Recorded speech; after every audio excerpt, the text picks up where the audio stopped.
the museum specialist in oral history here at the National Museum of African American History and Culture, and in that role I coordinate the Oral History Initiative. So Juneteenth, so the Emancipation Proclamation was signed on January 1863 by President Lincoln, but that only affected those who were enslaved in states of the Confederacy. And it only really had any impact on their lives if there were Union soldiers there to enforce it. The westernmost slave-holding state had very little Union presence throughout the war. In fact, there were slave owners who would leave different parts of the South to move to Texas so that they could keep holding their enslaved people. On June 19th, 1865, General Granger rode in with troops, including some United States colored troops, to announce that indeed the Emancipation Proclamation had been signed and that those who are enslaved were now free. So indirectly, yes, it is celebrating, but it's just 2.5 years late. And so that was June 19th. And it was a combination of June and 19th, and it became Juneteenth. So the first official Juneteenth was actually celebrated a year after that in Houston, which is very close to Galveston. It's significant for many reasons, but we're celebrating freedom, right? So our ancestors who have been enslaved up until that point, this is the moment in time when the last of those throughout the United States were not just receiving the information, but when it was becoming enforced.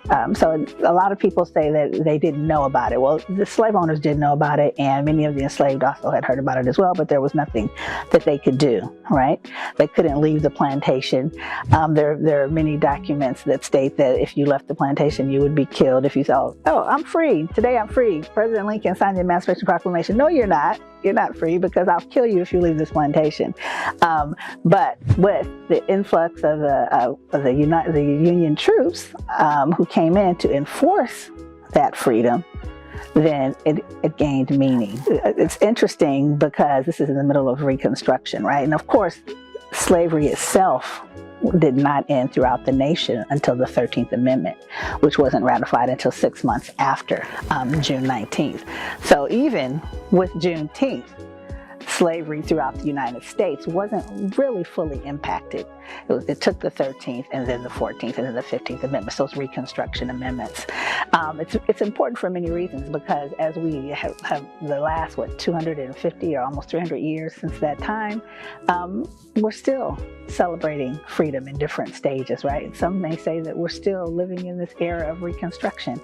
13th Amendment, that was ended slavery. The 14th Amendment, citizenship. The 15th Amendment, voting. But we're still struggling to gain rights in all of those areas today. So it's significant for many reasons. And with each Juneteenth, you're not just celebrating, you're also remembering. You're remembering the struggle. You're remembering and you're meditating on this whole idea of freedom and what that means in the United States of America, and how you and your children can look back at the past, sort of be here present in the moment, and look towards the future, right? So what can we do to ensure that we do have equality from now and on into the future? How can we teach our children what our ancestors went through?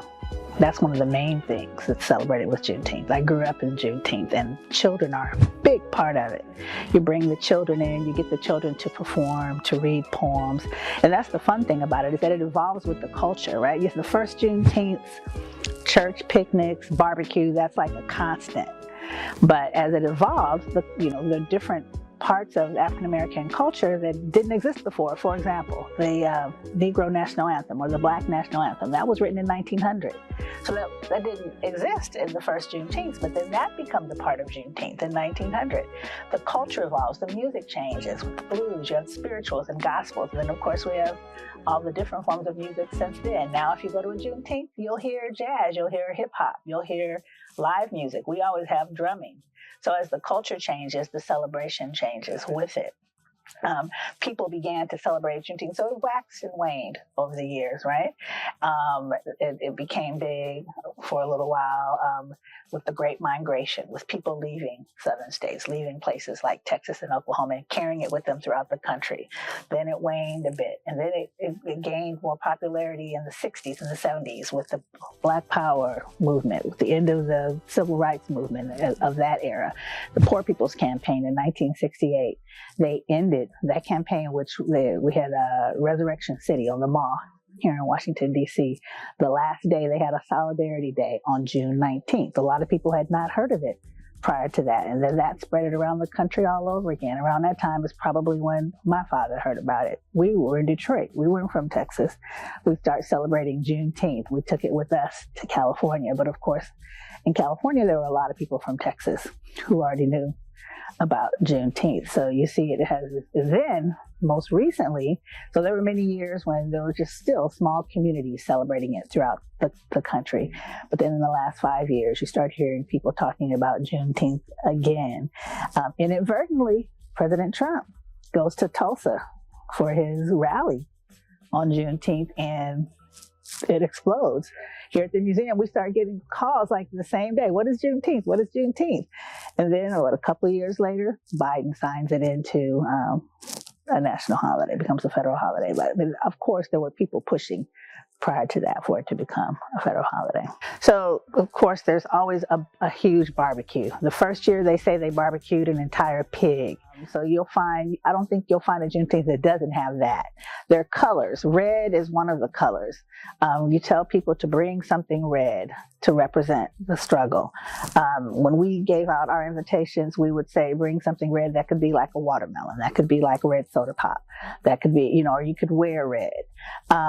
In recent years, I think it was in the 90s, there have been people who developed the Juneteenth flag. That's not everybody uses that, but there is a Juneteenth flag that has come into use.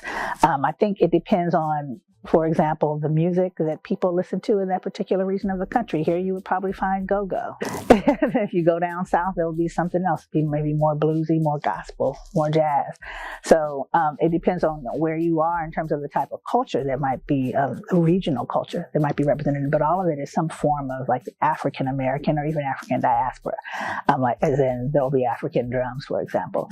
You might hear reggae at a Juneteenth. In some cities where they have a festival, you hear all kinds of African diaspora, African American cultural derivations. Oklahoma and Tulsa has had a parade for years. Texas, of course, had the holiday for years. It was already a holiday there since 1979. Berkeley, California, which is where I grew up, it's been celebrated there since the 80s, right? Because there are a lot of transplants in the Bay Area from Texas and Louisiana, and they celebrate Juneteenth there, and then they have music, poetry. Poetry is a big feature.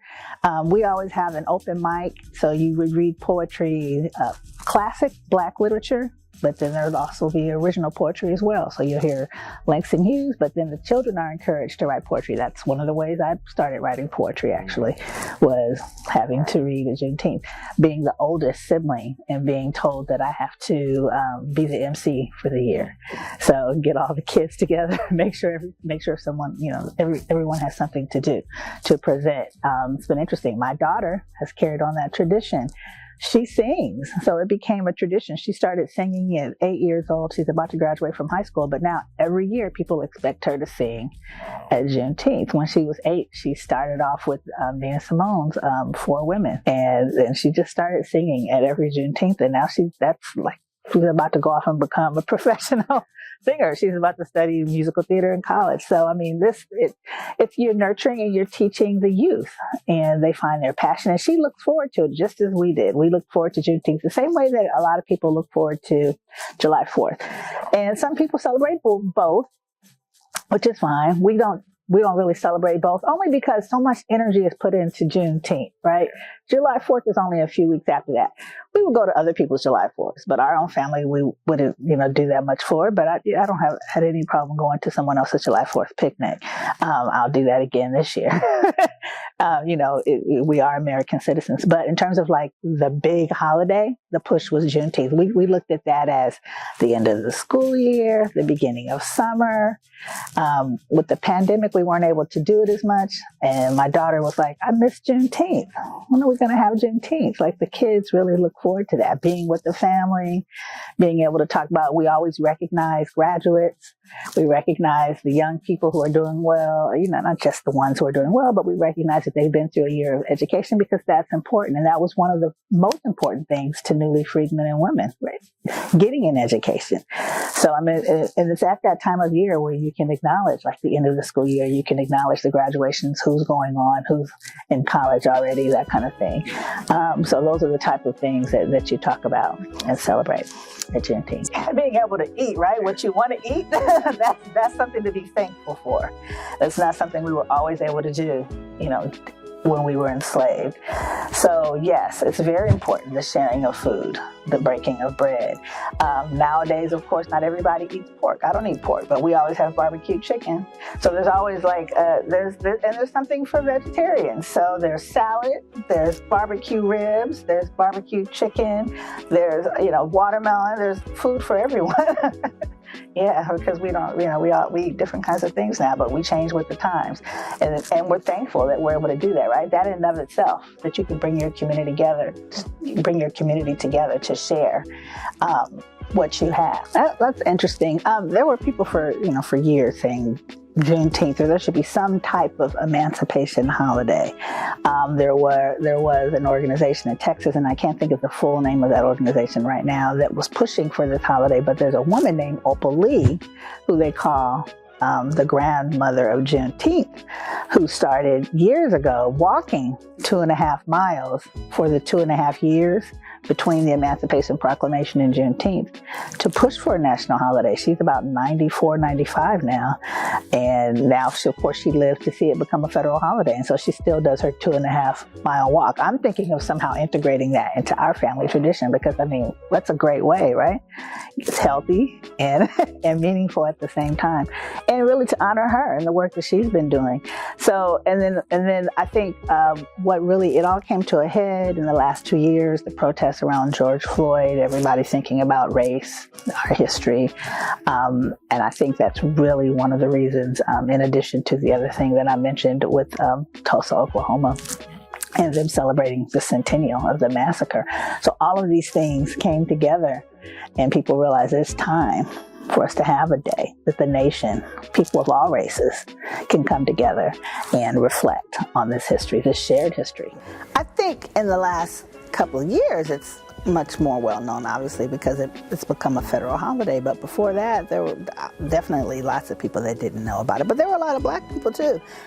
Each year, my family continued to celebrate it, even here in the DMV. And there were other people celebrating it in the DMV. But still, there were people that would come to our house who had never heard of it, who would come to our celebration. So, and that's why it's been so interesting to live through these past 2 years and now see that the whole nation is coming along. It's exciting. I love it. Now everybody knows what Juneteenth is. Before it was like, oh, your family does what? Oh, okay. Yeah. So I think it's not just people of other races, but even Black people have learned, more about Juneteenth in the last 2 years. But certainly, I think within the United States, I think you'll find people of all races who know what it is now. And I imagine throughout the world, people are learning more about it. And I think they're probably watching us. I know throughout the African diaspora, it's quite meaningful. But if you're, say, someone in the African diaspora in the UK, then you're looking at what we're doing here in the United States regarding Juneteenth. And I think other people in the UK are paying attention to that as well, because race is such a big topic, right? And people are dealing with the end of colonialism in various ways throughout the world, and this relates to that. So, right, well, it continues to evolve. It evolves with the culture, it evolves with our understanding. I think now people will be really, for example, honed in on the educational piece of that, because the state of education is in a place where books are being banned. Just the mere teaching of slavery is being challenged in many school districts. So that piece of it becomes even more important. I think people will find that it's so important to hone in on the details of the history so that they can teach their children and teach the community what they may not be learning in other places. So I think that's one thing that you'll see in the future, but you'll continue to see barbecue. I don't see any need for that to change anytime soon. Maybe what we barbecue will continue to evolve, right? Maybe you might find barbecued lamb, barbecued tofu. You probably will still find those type of things, but the music is changing as well. So that will continue to be a feature of Juneteenth, the different performance art that takes place.